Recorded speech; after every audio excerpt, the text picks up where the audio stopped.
Hi everyone, my name's Jordan and welcome back to my channel. I want to preface this video today by saying that it is 100 degrees outside right now and my AC is very loud, so I turn it off when I'm filming. But I was getting incredibly hot. So I have turned on a fan that is sitting next to me. I don't know if the mic will pick it up, but if it does, I'm really sorry. I figured it would be better for you guys to hear my quiet fan a little bit than to see me dripping sweat. I figured one's better than the other. So I apologize if it's distracting, but I don't want to overheat. So here we are. Today I am doing a series review for the First Law Trilogy. We have The Blade Itself, For They Are Hanged, and The Last Argument of Kings. This is obviously a very large series by Joe Abercrombie. It is a grimdark series. It is like the quintessential grimdark series. Whenever people think of grimdark, they think of this and they think of like Malazan. So I read it. It's probably my first grimdark series. I'm not totally sure. I have never really been totally aware of grimdark. Like, I'm not 100% sure if I've read a lot of grimdark or not. I may have never read any, but I've definitely read some darker fantasy. So I will say this was a definitely very unique series for me. I've never read anything like it. My overall thoughts before we get into my detailed review are that it was kind of underwhelming to me. I felt like it was very hyped and I came into it with the highest of expectations because I almost only hear great things about it, and it kind of fell flat for me. Not to say I didn't enjoy it.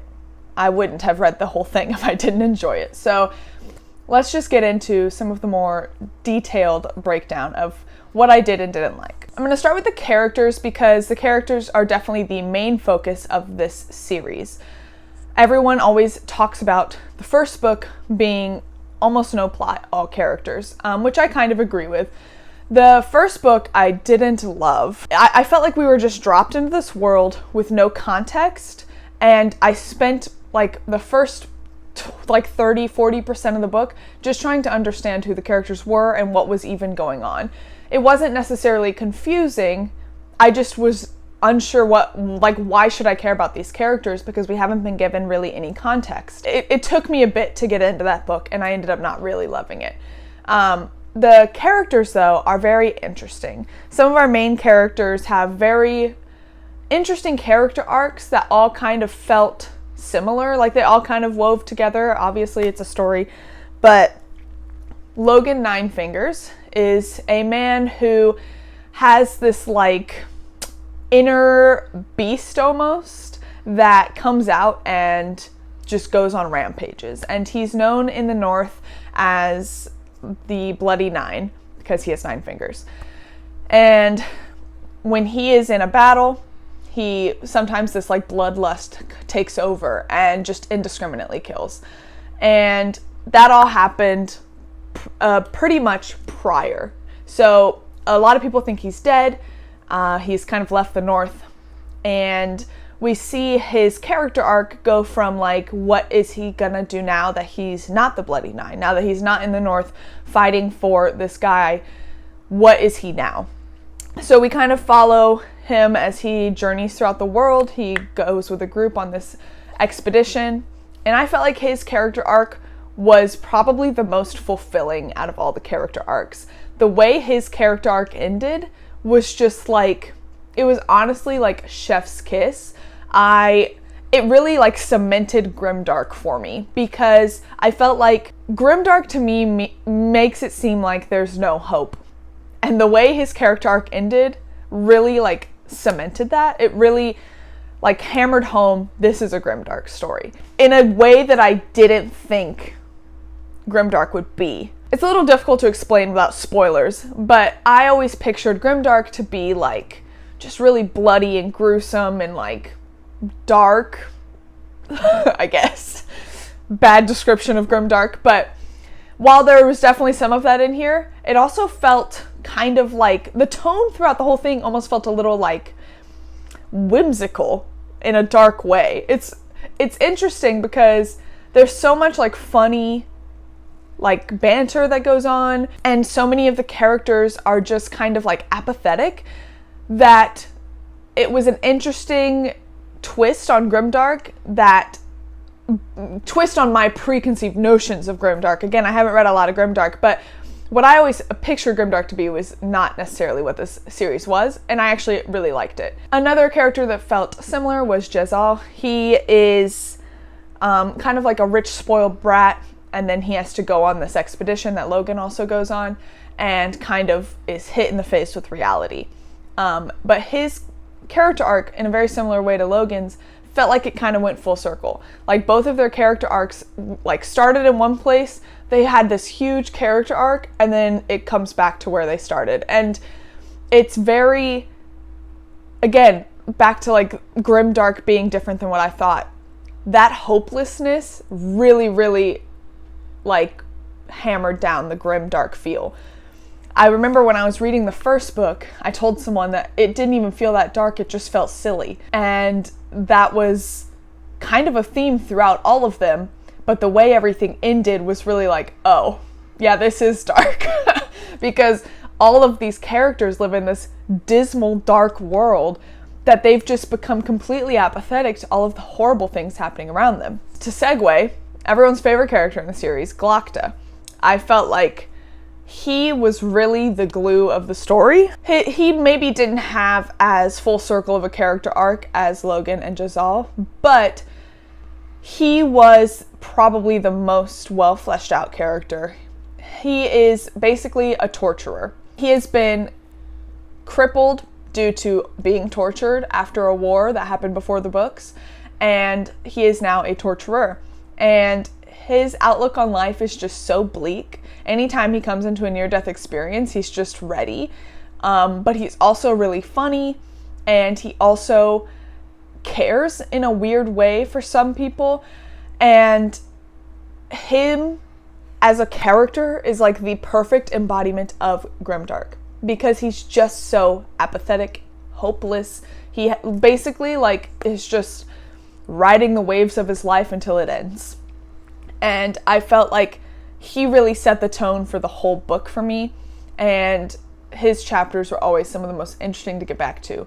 Also, the audiobook narrator absolutely killed it on Glokta. Every time he was doing Glokta's voice and mannerisms, I was so invested.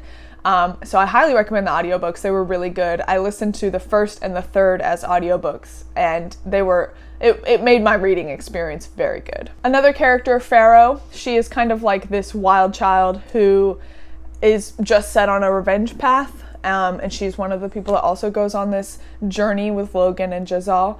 And she was just, I thought her character arc was interesting, and I didn't really love where it ended, but I was never really super invested in her story.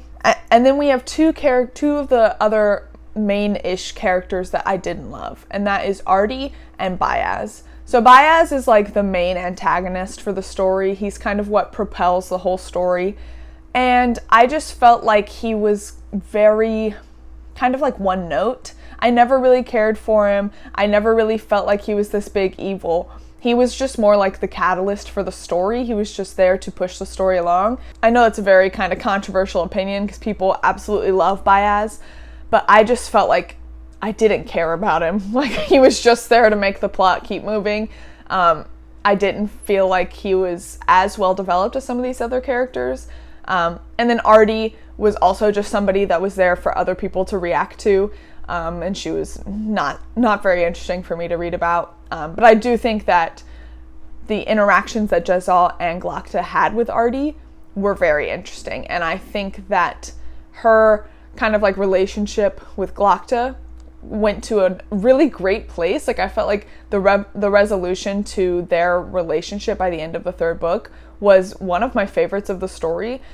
Just again, because of this really hopeless world, that was like the one glimmer of hope in the whole story, and like I felt like it kind of needed that. So I liked how their relationship ended. I just didn't really like Artie as a character. One last character I forgot to mention is General West, or Lieutenant West, or whatever. I don't know what his rank was. I don't remember.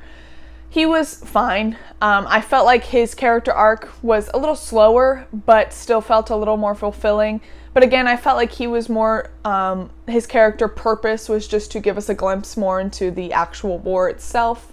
And as a character, I wasn't as invested in him. But I do think he was interesting, and I didn't mind his chapters because it kind of showed some of the more political sides of the war, which I thought were fun. Now let's get into the plot. The plot to me was not bad, but it was not like the main focus. I didn't particularly care for what was happening. I felt like a lot of the plot, because of this like hopeless, grimdark nature, a lot of the plot just felt unfulfilling because I think that was the goal. I think the goal was for a lot of the books to feel a little unfulfilling. Because this is supposed to feel dark and hopeless, so much of the plot like resolutions were hopeless. Like it succeeded in its goal, but I didn't love it. And maybe grimdark just isn't the genre for me, because every time something happened in the plot, like a big turning point in the plot, I was like, well, then why did we spend all the time before on this point of the plot if it's going to be pointless? I felt like so much of it was just pointless, which again, I think that was the point, or maybe I just read it differently than others, but it just made it to where I didn't really care about any of the plot by the end of the books. I was invested in some of the characters, which is why I continued the story, but the plot was not as interesting to me. Like, there was the whole journey that one group went on to go find this artifact, and it felt unfulfilled. Glocta goes to the city to keep out the invaders. That whole plot felt unfulfilling. I don't know, it just, so many of the plot points to me felt like they were just there to help the character growth, which they probably were. I just didn't really care about how the plot progressed. By the third book, I just knew that all of the plot points that we were following would kind of feel unresolved, and it kind of did. I mean, by the end, everything did wrap up, just not how I wanted, I guess. Now for the prose. Joe Abercrombie is very good at prose. His writing felt dark, it felt dismal, it felt hopeless. I felt like he really nailed the atmosphere of the story. His banter between the characters, his inner thoughts of the characters, even the plot, which I didn't enjoy as much, everything was written in a way that I felt that hopelessness. I felt the apathy. I felt totally lost in this sea of dark. And he nailed that. The writing, while not super flowery or anything, felt so perfect for this story. It felt like he totally nailed the tone he was going for. Again, it was very unexpected, the tone of the book for me, and I think he did a great job with it. I felt like the tone was very kind of like darkly whimsical. The characters all had interesting banter. I've talked about it. Everything just felt very apathetic, and I think he really nailed that, especially with Glocta's point of view. Anytime we were in a Glocta chapter, I really felt like so much of this world didn't matter because that's how Glocta felt, and he totally nailed that. And then the whole culmination of the series, I felt like, for the most part, was really well done. So hats off to Joe Abercrombie for the prose. He really nailed the tone of this story. It felt very atmospheric. It felt sad and also funny in a sad way. So overall, I did not hate this series. I would probably give it like a 3.5 stars as a full series. I know that this is a really well-loved series, so I apologize to anyone that is upset watching this. I just, because of the apathetic, hopeless nature of the story, I felt like nothing really mattered, and so I didn't feel super connected throughout the whole reading experience. And when I finished, I was just kind of like, oh, okay, cool, I'm done now. Like, I didn't feel any sort of like cathartic release. I didn't feel like super relieved or happy or sad. Like, I just really didn't have many feelings.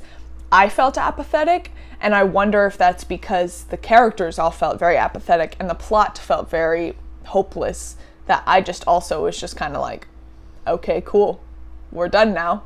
Like, it just didn't feel super great finishing it. It was just like no emotions. So, not an awful series. The writing was great. I am going to continue reading Joe Abercrombie to see if some of his later series, which I've heard only great things about, will hit for me better.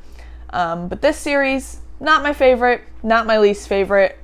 It will not be on my favorites of all time list, but I would recommend it to certain people. Thank you guys for watching.